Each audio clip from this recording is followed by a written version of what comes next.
Seja bem-vindo, seja bem-vinda ao primeiro episódio do nosso podcast Reflexões Terapêuticas. Eu sou Marison Fraga, sou psicanalista e a ideia de elaborar esse projeto aqui, esse podcast, é justamente te contar algumas histórias, algumas parábolas, trazer algumas metáforas, fazer algumas analogias que vão provocar mudança em você, que vão provocar reflexão, que vão fazer com que você desenvolva o autoconhecimento, que vão fazer com que você olhe a vida a partir de outra perspectiva.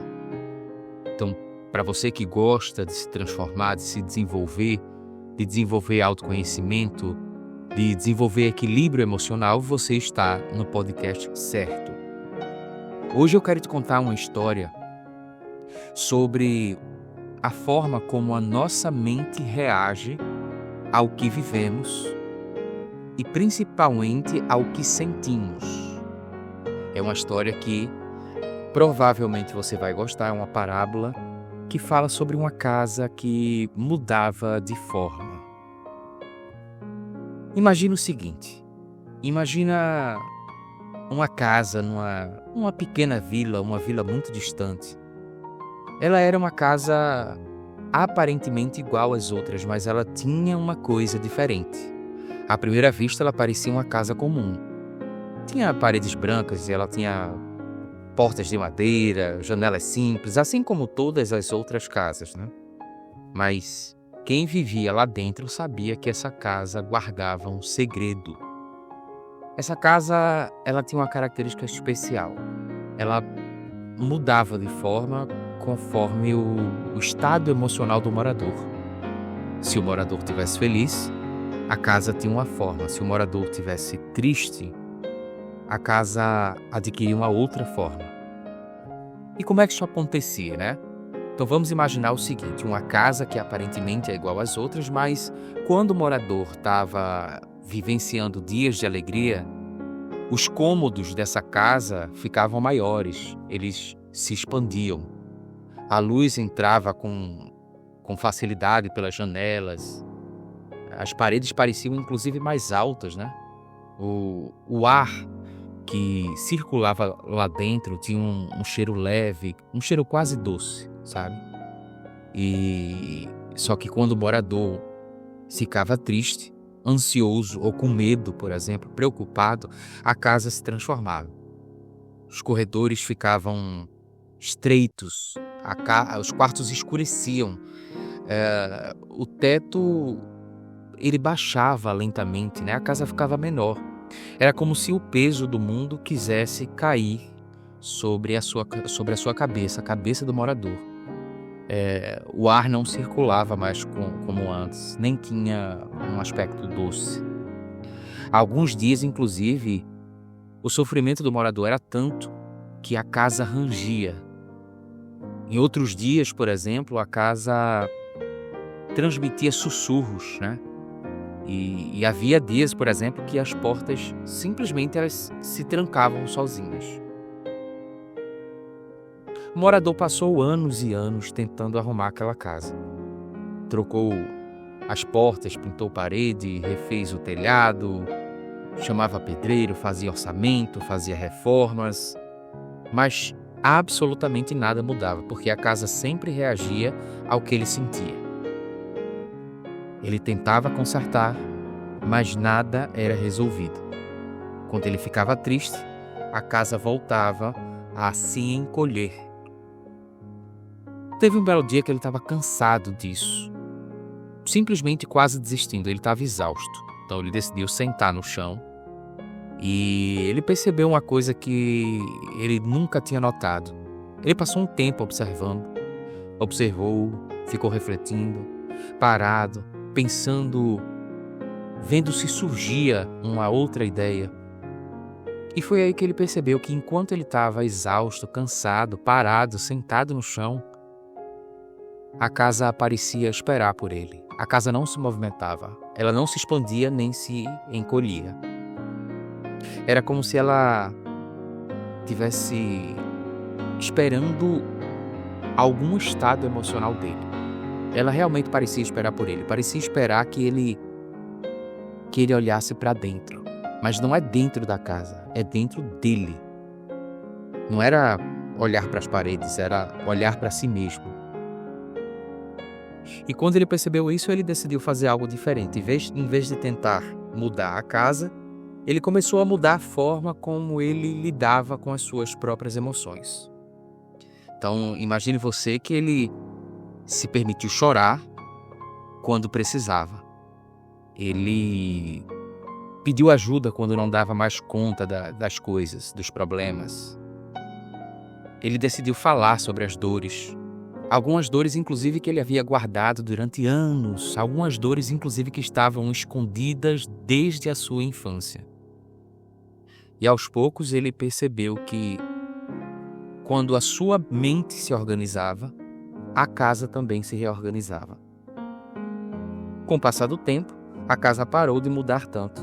Os cômodos começaram a se estabilizar, a luz voltou a entrar, e foi aí que ele percebeu: a casa nunca foi o problema. Ela apenas refletia quem vivia dentro dela. O que eu quero dizer com essa parábola, com essa história? Quantas vezes a gente tenta consertar, entre aspas, o lado de fora? A gente espera que isso arrume o que a gente sente por dentro. Então, do ponto de vista mais prático, eu vou te dar alguns exemplos. Quantas vezes nós não estamos felizes e mudamos de trabalho, mudamos inclusive de relacionamento? Quantos relacionamentos não estão terminando simplesmente porque as pessoas acham que o problema está do lado de fora? É mais fácil olhar para o lado de fora, como esse morador fazia, ou seja, ele olhava para casa, ao invés de olhar para dentro de si. As pessoas mudam de relacionamento, as pessoas mudam de cidade, as pessoas mudam até o corte de cabelo, mudam suas roupas, seu estilo. Mas a casa interna ainda continua estreita, ainda continua pesada, ainda continua escura. Porque assim como nessa história que a gente contou, os nossos espaços internos se moldam às nossas emoções não cuidadas. A ansiedade que a gente sente estreita os nossos caminhos da vida. A tristeza que a gente vivencia escurece os cômodos da nossa existência. A raiva tranca portas, fecha portas, impede que você veja o que tem do lado de fora. O medo faz o teto descer. Você vive sufocado ou sufocada. Essa casa, na verdade, é você. E ela está pedindo algo simples, mas profundo. Olhe para dentro de você. Num processo, por exemplo, de terapia, de análise, você aprende a reorganizar a sua casa interna. Você aprende a entender que cada cômodo simboliza alguma coisa. Você aprende a abrir janelas que estavam trancadas há anos, a dar espaço para sentimentos que você nunca conseguiu nomear.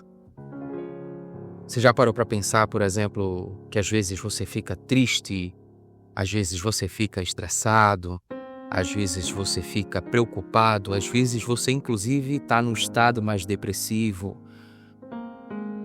E você muitas vezes não consegue entender de onde vem esse sentimento, o que é que está provocando esse sentimento. Então, é muito mais fácil a gente olhar para fora e dizer que a culpa é dos outros, que o mundo é assim, que a nossa família tem esse problema.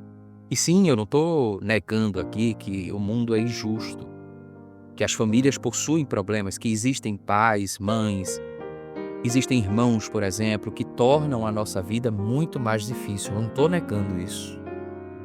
Mas existe uma máxima na psicanálise, uma frase na psicanálise que diz o seguinte: o que lhe incomoda no outro é problema seu. Por que na psicanálise a gente costuma dizer isso, né? Porque você não tem o poder, e eu não sei se você já percebeu isso, você não tem o poder de mudar ninguém.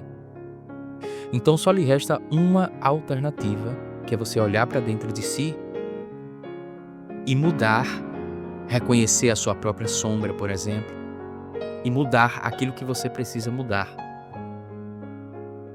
A terapia não vai fazer você pintar a parede da casa. A terapia muda quem mora dentro da casa.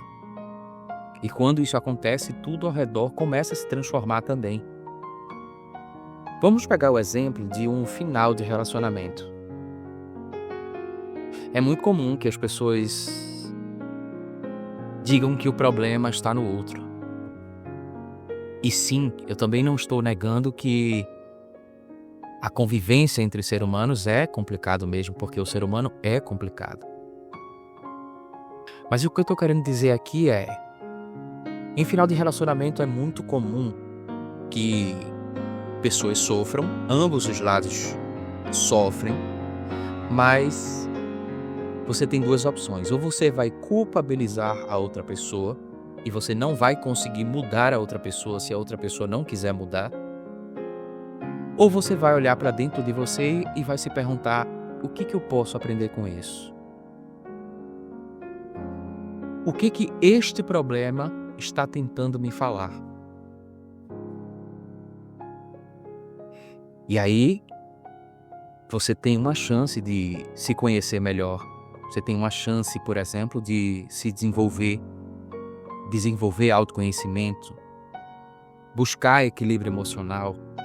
Quando você começa a nomear aquilo que você está sentindo, de onde vem, quais são os teus erros, o que você precisava melhorar. Tem gente que passa a vida toda culpabilizando os outros.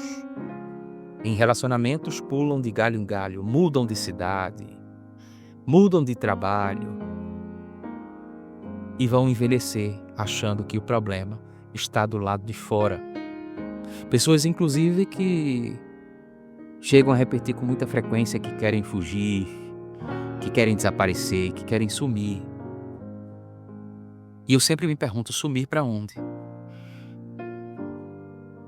Como vai ser doloroso quando esta pessoa perceber que no fundo, ela não tem como fugir para lugar nenhum, porque aonde ela for, ela vai se acompanhar.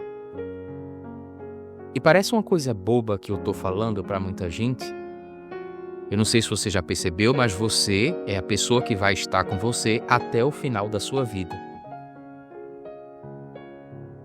E uma vez que o que está dentro de você precisa ser trabalhado, você pode mudar de cidade, você pode mudar de relacionamento, você pode mudar de emprego. Mas a dinâmica ainda vai ser a mesma. Pessoas repetem determinados padrões até o fim das suas vidas e continuam repetindo que o problema está sempre no outro. Porque é muito mais doloroso olhar para dentro de si. Só que olhar para dentro de si é libertador, provoca mudança. E a única chance que você tem, a única forma que você tem de buscar ter uma vida mais leve. Se essa reflexão te tocou, eu te peço que você compartilhe com alguém. Alguém que possa se reconhecer nessa casa, que muda de forma quando o que está dentro dela muda de emoção. Se você sente que precisa dar um passo a mais e fazer um acompanhamento terapêutico, eu vou deixar os meus contatos aqui abaixo. E aí, você pode entrar em contato comigo ou você pode entrar em contato com qualquer outro profissional que você confie. Mas eu espero que, de qualquer forma, independente da sua decisão, essa história tenha feito você refletir. Lembre-se que viver mais leve começa por olhar mais fundo. Eu sou Marison Fraga, psicanalista, e até o próximo episódio de Reflexões Terapêuticas.